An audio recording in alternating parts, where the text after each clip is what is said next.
हमारे पास हज़रत खदीजा, हज़रत आयशा और हज़रत ज़ैनब बिन्त अली ये ऐसी शख्सियत हैं जो इस्लामी तारीख़ की पसंदीदा तरीन शख्सियत हैं।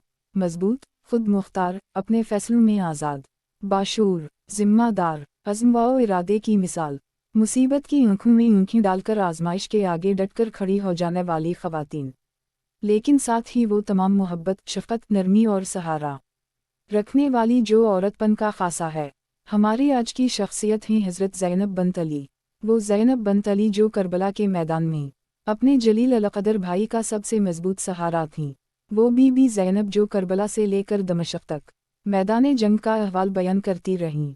वो जो इस काफ़िले की सरदार थीं जिसके ऊँटों पर ना कोई ज़न थी ना हौदज, और इन ऊँटों पर खानवादा रसूल की ख़वातीन को नंगे सर बिठा दी गया था।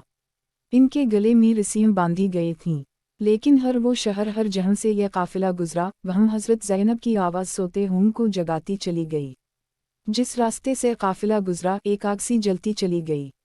यजीद ने मशहूर किया था कि ये शाम के चंद बाग़ी हैं जिन्हें यूं जंजीरों में जकड़ कर लाया जा रहा है। लोग ये ना जानते थे कि ये अहले बीत हैं, लेकिन ये खबर ना छप सकी। जहाँ से यह काफ़िला गुज़रता, लोग जौक़ दर जौक़ जुमा हो जाते। हर मकाम पर हज़रत ज़ैनब इस फ़साहत व बिलागत से जो इन्होंने अपने वालिद से वर्सा में पाई थी, करबला के हालात बयान करतीं। काफ़िला आगे बढ़ता गया, कदम कदम पर हज़रत ज़ैनब के अल्फाज यजीद की बादशाहत की खबर खोदते रहे।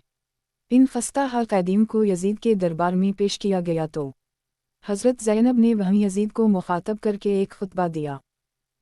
वो बादशाह जिसके आगे लोग बात करने से डरते थे, वहीं एक नहती, रूह की पियासी, जंजीरों में जकड़ी हुई औरत सर उठाए खड़ी इसे ललकार रही थी। इनका खुतबा सुनकर दरबार में लोग मुंह छुपाए रोते थे, क्योंकि इन्हें यूं लगता था कि ये हज़रत अली बिन अबी तालिब ख़तान कर रहे हैं। ये इनकी आवाज़ है, इनका लहजा है, इनकी गिनगरज है। आइए इस तारीफ़ी खुतबे के चंद हिस्से पढ़ते हैं। हज़रत ज़ैनब बिन्त अली ने अल्लाह ताला की हम्द व सना के बाद फरमाया, ए यजीद सुन। अरबी का ये सुन इस लहजे में था जैसे कोई मालिकन अपने ग़ुलाम से मुखातब होती है। किया तो समझता है कि तूने हम पर ज़मीन के गोशे और आसमान के किनारे तंग कर दिए हैं, और आले रसूल को रस्सियों और जंजीरों में जकड़ कर दरबदर फरवाने से तो खुदा की बारगाह में सरफराज हुआ, और हम रसूआ हुए हैं। किया तेरे ख़याल में हम मज़लूम होकर जलील हो गए, और तू जालिम बनकर सरबलंद हुआ है। अपनी गलत सोच पर मगरूर ना हो, और होश कर, ए तलक़ा के बेटे, आज़ाद करदा गुलामों की औलाद। किया ये तेरा इंसाफ है कि तूने अपनी औरतों को चारदीवारी का तहफ़्फ़ुज़ देकर पर्दे में बिठा रखा है, जबकि रसूल ज़ादियों को बरहना सर दरबदर फरा रहा है। आज रसूल ज़ादियों के साथ हमदर्दी करने वाला कोई नहीं। आज इनके मर्द मौजूद नहीं जो इनकी सरपरस्ती करें। आज आल मोहम्मद का मददगार कोई नहीं। इस शख्स से भलाई की क्या तवक्को हो सकती है, जिसकी मां यजीद की दादी हिंदा ने पाकीज़ा लोगों का जिगर चबाया हो, और इस शख्स से इंसाफ की क्या उम्मीद हो सकती है जिसने शहीदों का खून पी रखा हो। ए यजीद, क्या तुझे शर्म नहीं आती कि तो इतना बड़ा जुर्म और ऐसा बड़ा गुनाह करने के बावजूद बड़े फ़ख्र से ये कह रहा है कि अगर आज मेरे अजदाद मौजूद होते तो उनके दिल बाग बाग हो जाते और वो दुआएं देते हुए कहते कि ए यजीद तेरे हाथ कभी शल ना हूँ। ए यजीद, क्या तुझे हया नहीं आती कि तू जवानाने जन्नत के सरदार के दंदाने मुबारक पर छड़ी मारता है।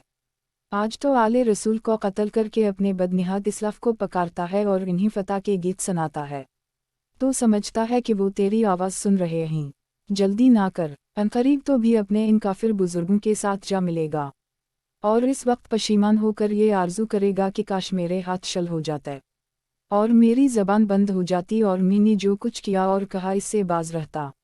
ए यजीद, ये गर्दिश अयम है कि मुझे तुझ जैसे बुरे इंसान से हमकलाम होना पड़ रहा है। याद रख कि मेरी नज़र में तो एक निहायत पसत और घटिया शख्स है जिससे बात करना भी शरीफों की तौहीन है। मेरी इस जुरत सुखन पर तो मुझे अपने ज़ल्म व सितम का निशाना बनाएगा, लेकिन मैं सब्र और इस्तिकामत इख्तियार करूँगी। ए यजीद, तो जितनी चाहे कोशिश करके देख ले, मगर तो ना तो हमारी याद लोगों के दिलों से मिटा सकता है और ना ही इस जुर्म का बदनमा दाग अपने दामन से धो सकता है। तेरा नज़रिया बहुत कमज़ोर और घटिया है। तेरी हुकूमत में गिनती के चंद दिन बाकी हैं। तेरे सब साथी तेरा साथ छोड़ जाएंगे और तेरे पास इस दिन की हसरत और पशीमानी के सिवा कुछ ना बचेगा। ہم رب تعالیٰ کی بارگاہ میں سپاسگزار ہیں کہ ہمارے شہیدوں کے اجر کی تکمیل فرمائے اور ہمیں اپنی عنایتوں سے نوازے۔ ہمیں اس کے سوا کچھ نہیں چاہیے، ہمیں صرف اور صرف اسی کی ذات پر بھروسہ ہے، اس لیے کہ اس سے بہتر کوئی سہارا نہیں۔ حضرت زینب کے یہ الفاظ اس قدر طاقتور تھے کہ دربار میں بیٹھے لوگوں کے دل دہل گئے۔ وہاں بیٹھے لوگ جھڑی کی طرف بہتے آنسوؤں سے روتے تھے اور یزید اس طرح خاموش بیٹھا تھا گویا اس کو سانپ سونگھ گیا ہو۔ وہ کائناتوں کا شہنشاہ جسے اس بات سے کچھ فرض نہیں کہ اس کی مخلوق میں کون مرد ہے کون عورت، جسے صرف کردار اور تقوی کی پرواہ ہے، اس نے اس زمین کے بادشاہ کے سامنے کھڑی اس بے بس عورت کے ایک ایک لفظ کا پاس رکھا، ان کی اس وقت کی گئی ہر پیش گوئی کو پورا کیا، ان کے الفاظ کو، ان کے کردار کو، ان کی جرأت کو تاریخ میں ہمیشہ کے لیے محفوظ کر دیا۔ اے میرے مہربان رب، آج میں اپنے لیے اور تمام دنیا کی عورتوں کے لیے تجھ سے دعا مانگتی ہوں۔ تو نے ہمیں جن کمزوریوں کے ساتھ پیدا کیا، اپنی بے پایہ قوت سے انہیں سہارا دے۔ وہ تمام قوتیں جو تو نے ہمارے اختیار میں رکھیں، انہیں اپنی کبریائی سے اپنے حکم کے تابع کر۔ ہمیں حضرت خدیجہ کا کردار دے، حضرت عائشہ کا علم دے، حضرت فاطمہ کی ممتا دے، حضرت زینب کی جرأت عطا کر۔ آمین یا رب العالمین۔